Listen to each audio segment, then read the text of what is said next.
ಮಾನಸಿಕವಾಗಿ ರೋಡಲ್ಲಿ ತಿರುಗಾಡ್ತಾರೆ ಯಾರು ಲೇಡೀಸು, ಅವರಿಗೆ ಏನು ಗೊತ್ತಿರುವುದಿಲ್ಲ.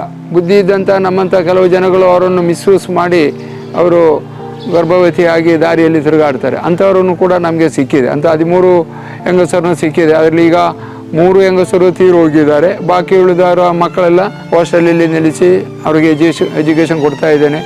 ಈಗ ಮೊನ್ನೆ ತಾನೇ ಒಬ್ಬಳದು ಕಂಪ್ಲೀಟ್ ಆಯಿತು. ಇದೇ ಮೇ 9ನೇ ತಾರೀಕಿಗೆ ಅವಳಿಗೆ ಮದುವೆ ಕೂಡ ಫಿಕ್ಸ್ ಮಾಡಿದ್ದೇನೆ. 9ನೇ ತಾರೀಕಿಗೆ ಅದು ಮದುವೆ.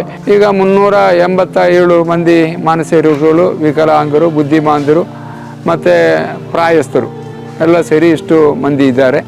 ಯಾವುದ್ಯಾವುದೋ ಕಾರಣಗಳಿಂದ ಕುಟುಂಬದಿಂದ ದೂರವಾಗಿ ಬೀದಿ ಪಾಲಾಗಿ ಅತ್ಯಾಚಾರಕ್ಕೆ ಒಳಗಾಗಿ ಗರ್ಭಿಣಿಗಳಾಗಿ ಎಲ್ಲೆಂದರಲ್ಲಿ ತಿರುಗಾಡುತ್ತಿದ್ದ 13 ಮಂದಿ ಮಾನಸಿಕ ಅಸ್ವಸ್ಥ ಮಹಿಳೆಯರು ಇಲ್ಲಿದ್ದಾರೆ. ಅವರ ಮಕ್ಕಳಿಗೆಲ್ಲ ಶಿಕ್ಷಣ, ಉದ್ಯೋಗ ಕೊಡಿಸಿದ್ದೇನೆ. ಯುವತಿಯೊಬ್ಬಳಿಗೆ ಮದುವೆಯೂ ನಿಶ್ಚಯ ಆಗಿದೆ. ಈಗ ನಮ್ಮ ಸಿಯೋನ್ ಆಶ್ರಮದಲ್ಲಿ ಒಟ್ಟು 387 ನಿರ್ಗತಿಕರಿದ್ದಾರೆ ಎಂದು ಹೇಳುವ ಇವರು ಡಾಕ್ಟರ್ UC ಪೌಲೋಸ್.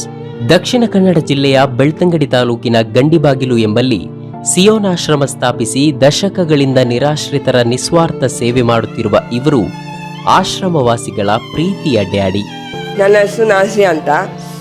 ನಾನು ಇಲ್ಲಿ ಬಂದು 15 ವರ್ಷ ಆಯಿತು. 15 ವರ್ಷದಿಂದ ಈ ಡ್ಯಾಡಿ ಮಮ್ಮಿ ಚೆನ್ನಾಗಿ ನೋಡ್ತಿರ್ತಾರೆ. ಹಾಗೂ ತುಂಬ ಖುಷಿಯಾಗಿದೆ. ಇವತ್ತು ನನ್ನ ಅಪ್ಪ ಅಮ್ಮ ಅಂತ ನೆನೆಸ್ಕೊಳ್ತೇನೆ. ಇಲ್ಲಿ ಭಾರಿ ಒಳ್ಳೆ ಚೆಂದ ಮಾಡಿ ನಮ್ಮ ಡ್ಯಾಡಿ ಮಮ್ಮಿ ಪ್ರೀತಿಯಿಂದ ನೋಡಿಕೊಡ್ತಾರೆ. ಇವರೇ ನಮ್ಮ ಡ್ಯಾಡಿ. ಮಮ್ಮಿ ಮನೆಯಲ್ಲಿದ್ದಾರೆ. 1999ರಲ್ಲಿ ಪೌಲೋಸ್ ಅವರು ತಮ್ಮ ಸಣ್ಣ ಮನೆಯಲ್ಲಿ ಮೊದಲ ಬಾರಿಗೆ ಒಬ್ಬ ಮಾನಸಿಕ ಅಸ್ವಸ್ಥನಿಗೆ ಆಶ್ರಯ ನೀಡಿದರು.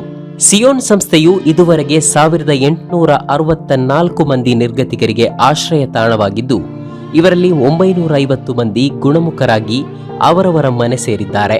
ಸಿಯೋನ್ ಆಶ್ರಮದಲ್ಲಿ ಈಗ ಇರುವ 387 ಮಾನಸಿಕ ರೋಗಿಗಳು, ಬುದ್ಧಿಮಾಂದ್ಯರು, ವಿಕಲಚೇತನರು, ರೋಗಿಗಳು, ವೃದ್ಧರು, ಮಕ್ಕಳ ಪಾಲಿನ ಆಶಾಕಿರಣವಾಗಿದ್ದಾರೆ ಡಾಕ್ಟರ್ UC ಪೌಲೋಸ್. ದಾಡಿ ಒಳ್ಳೆಯವ್ರೆ. ಅವ್ರು ಏನು ಇದು ಮಾಡಲ್ಲ, ಕಿರಿಕಿರಿ ಬೈಯೋದು ಅದು ಇದು ಏನಿಲ್ಲ ಅವ್ರದ್ದು. ರಗಳೆಲ್ಲ ಊಟ ತಿಂಡಿ ಎಲ್ಲ ಚೆನ್ನಾಗಿ ಕೊಡ್ತಾರೆ, ಏನು ತೊಂದರೆ ಇಲ್ಲ. ಇವರೆಲ್ಲ ನಿಮಗೆ ಎಲ್ಲಿ ಸಿಕ್ಕಿದ್ರು?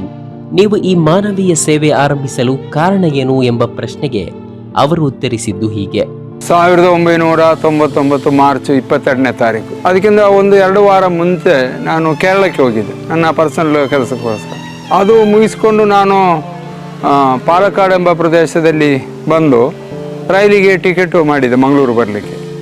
ಆ ಸಂದರ್ಭದಲ್ಲಿ ಕಂಡ ದೃಶ್ಯ ಏನಂತ ಹೇಳಿದರೆ, ನಮ್ಮಂಥವರು ತಿಂದು ಉಳಿದ ಎಂಜಲನ್ನು ಕೆಳಗೆ ಆ ಪ್ಲಾಟ್ಫಾರ್ಮಿಗೆ ಹಾಕ್ತಾರೆ. ಅದರಲ್ಲಿ ಆ ಡ್ರೈನೇಜಲ್ಲಿ ಕಪ್ಪು ಏಲು ಮೂತ್ರ ಹರಿಯುತ್ತಾ ಇದೆ. ಅದರಲ್ಲಿ ಬಿದ್ದ ಹೆಂಜಲನ್ನು ಈ ಮಾನಸಿಕ ರೋಗಿಗಳು ಎಕ್ತಾರೆ, ತಿಂತಾರೆ. ಇನ್ನೊಂದು ಕಡೆ ನಾಯಿ ತಿಂತಾ ಇದೆ, ಇನ್ನೊಂದು ಕಡೆ ಇವರು ತಿಂತಾರೆ. ಇದಕ್ಕೋಸ್ಕರ ಇವರು ಒದ್ದಾಡ್ತಾರೆ. ಇದನ್ನು ನೋಡಿದಾಗ ನನಗೆ ತಡೀಲಿಕ್ಕೆ ಆಗಿಲ್ಲ. ನಾನೇ ಕೂಗಿಬಿಟ್ಟೆ, ದೇವರು ಎಷ್ಟು ಕಷ್ಟದಲ್ಲಿ ಇವರ ಜೀವನ. ಅಂದ ಹಾಗೆ ಈ ಸಿಯೋನ್ ಆಶ್ರಮ ಸರ್ವಧರ್ಮೀಯರಿಗೆ ಆಶ್ರಯ ನೀಡಿದೆ. ಅದರಲ್ಲೂ ವಿಶೇಷವಾಗಿ ಪುರುಷ ಮತ್ತು ಮಹಿಳೆಯರಿಗೆ ಪ್ರತ್ಯೇಕ ಕಟ್ಟಡ, ಆರೋಗ್ಯ ತಪಾಸಣೆ, ಆಹಾರ, ಶಿಕ್ಷಣ ಎಲ್ಲ ವ್ಯವಸ್ಥೆ ಇದ್ದು, ಕಳೆದ 26 ವರ್ಷಗಳಿಂದ ದಾನಿಗಳ ಸಹಾಯದಿಂದ ಡಾಕ್ಟರ್ UC ಪೌಲೋಸ್ ಈ ಆಶ್ರಮವನ್ನ ಮುನ್ನಡೆಸುತ್ತಿದ್ದಾರೆ. ಇಲ್ಲಿ ಇವಾಗ ಎಲ್ಲ ಧರ್ಮದವರಿದ್ದಾರೆ. ಹಿಂದೂಸ್ ಇದ್ದಾರೆ, ಮುಸಲ್ಮಾನ್ ಇದ್ದಾರೆ, ಕ್ರೈಸ್ತರಿದ್ದಾರೆ. ಆದರೆ ಎಲ್ಲ ಧರ್ಮದವರಿಗೆ ಅವರ ಮತ ಇದು ಪ್ರಕಾರ ಜೀವನ ಮಾಡಲಿಕ್ಕೆ ಇಲ್ಲಿ ಅವಕಾಶ ಉಂಟು. ಇನ್ನು ನಾವು ಯಾರನ್ನು ಕೂಡ ಕನ್ವರ್ಟ್ ಅಥವಾ ಮತಾಂತರ ಮಾಡುವ ಉದ್ದೇಶ ಇಲ್ಲ, ಇಷ್ಟವರೆಗೆ ಮಾಡಿಲ್ಲ, ಇನ್ನು ಮುಂದಕ್ಕೂ ಮಾಡುವ ಉದ್ದೇಶ ಇಲ್ಲ. ಇನ್ನೂ ಕೂಡ ತುಂಬ ಜನಗಳು ದಾರಿಯಲ್ಲಿ ಇದ್ದಾರೆ, ಅವ್ರನ್ನೂ ಕೂಡ ತರಬೇಕು. ಆ ತಂದರೆ ಮಾತ್ರ ಸಾಲದು, ಅವ್ರಿಗೆ ಬೇಕಾದ ಎಲ್ಲ ವ್ಯವಸ್ಥೆಯನ್ನು ನಾವು ಒದಗಿಸಿಕೊಡ್ಬೇಕು. ಅದಕ್ಕೆ ನಾವು ಪ್ರಯತ್ನ ಪಡ್ತಾ ಇದ್ದೇನೆ. ಈಗ ಖರ್ಚು ವೆಚ್ಚಗಳದ ಕುರಿತು ನಾವು ಹೇಳಿದರೆ, ನಮಗೆ ಒಂದು ದಿವಸಕ್ಕೆ ಇವರಿಗೆ ಊಟ, ಔಷಧಿ ಮತ್ತು ಸಂಬಳ, ಬಾಕಿ ಆಫೀಸ್ ಮೇಂಟೆನೆನ್ಸ್, ವೆಹಿಕಲ್ ಮೇಂಟೆನೆನ್ಸ್ ಎಲ್ಲ ಸೇರಿ ನಮಗೆ 1,31,000 ರೂಪಾಯಿ ಒಂದು ದಿವಸಕ್ಕೆ ಬೇಕು. ಸುಮಾರು 4.5 ಕೋಟಿ ಮೇಲೆ ಒಂದು ವರ್ಷಕ್ಕೆ ನಮಗೆ ಖರ್ಚಾಗುತ್ತಾ ಇದೆ. ಅದಕ್ಕೆ ನಿಮ್ಮಂಥ ದಾನಿಗಳು, ಈ ವಿಡಿಯೋವನ್ನು ನೋಡುವಂಥ ದಾನಿಗಳು ನಮಗೆ ಕೈ ಜೋಡಿಸಬೇಕು. ನಿಮ್ಮ ಸಹಾಯ ಸಹಕಾರ, ನಿಮ್ಮ ಪ್ರಾರ್ಥನೆ ಮತ್ತು ನಿಮ್ಮ ಸಲಹೆ ಕೂಡ ನಮಗೆ ಬೇಕು. ಯಾಕಂದರೆ ನಾವು ಯಾವ ಕಾರಣಕ್ಕೂ ದಾರಿ ತಪ್ಪಿ ಹೋಗಬಾರ್ದು. ಆ ದಾರಿ ತಪ್ಪಿ ಹೋಗದೇ ಇರಬೇಕಾದ್ರೆ ನಿಮ್ಮಂಥವರ ಸಲಹೆ ಸೂಚನೆಗಳು ಇದ್ದರೆ ಮಾತ್ರ ನಮಗೆ ಸಾಧ್ಯ ಆಗುತ್ತೆ. ನಿಮ್ಮ ಸಹಕಾರ ಯಾವಾಗಲೂ ಬೇಕು. ಈಗ ನಂದು ಕೂಡ ಪ್ರಾಯ 73, ಈ ಬರುವ ತಿಂಗಳಿಗೆ 73 ದಾಟುತ್ತೆ. ಇನ್ನು ಕೂಡ ಎಷ್ಟು ಸಮಯ ನಾನು ಇರ್ತೀವಿ ಇಲ್ಲ ಎಂಬುದಲ್ಲ, ಆದರೂ ಸಂಸ್ಥೆ ಮುಂದಕ್ಕೂ ನಡಿಬೇಕು. ಈ ಸೇವೆ ಹಲವಾರು ಮಂದಿಗೆ ಇನ್ನೂ ಲಭಿಸಬೇಕು, ಇದು ನಮ್ಮ ಉದ್ದೇಶ. ಅಖಿಲ ಕರ್ನಾಟಕ ನಟನ ಕಣ್ಮಣಿ ಮುಕುಟವಾಗಿರುವ ಕನ್ನಡದ ವರನಟ, ಮುಕ್ಕೋಟಿ ಕನ್ನಡಿಗರ ಕಣ್ಮಣಿ ನಟ ಸಾರ್ವಭೌಮ, ರಸಿಕರ ರಾಜ, ಕಲಾ ಜ್ಯೋತಿ, ಕಲಾ ತೇಜಸ್ವಿ, ಪದ್ಮಭೂಷಣ ಗಾನ ಗಂಧರ್ವ, ಕನ್ನಡದ ಜೇಮ್ಸ್ ಬಾಂಡ್, ಕಲಿಗಡ ಅವತಾರ ಪುರುಷ, ಕರ್ನಾಟಕದ ರತ್ನ ಕನ್ನಡಮ್ಮನ ಸುಪುತ್ರ, ಭಾರತಾಂಬೆಯ ಮೊಮ್ಮಗ, ಕಲಾ ಕೌಸ್ತುಭ, ಗುಬ್ಬಿವೀರನ ಪ್ರಶಸ್ತಿ ವಿಜೇತ, ನಾಡೋಜ ಪ್ರಶಸ್ತಿ ವಿಜೇತ, ಪಾಲ್ಕೆ ಪ್ರಶಸ್ತಿ ವಿಜೇತ ದಿವಂಗತ ಡಾಕ್ಟರ್ ರಾಜ್ಕುಮಾರ್. ನಮ್ಮ ಕಾರ್ಯಕ್ರಮಗಳನ್ನು ನೀವು ನೋಡ್ತಾ ಇದ್ರೆ ನಮ್ಮ ಚಾನೆಲ್ ಅನ್ನ ಸಬ್ಸ್ಕ್ರೈಬ್ ಮಾಡಿ, ಪಕ್ಕದ ಬೆಲ್ ಐಕನ್ ಒತ್ತಿ ನಮ್ಮನ್ನ ಬೆಂಬಲಿಸಿ.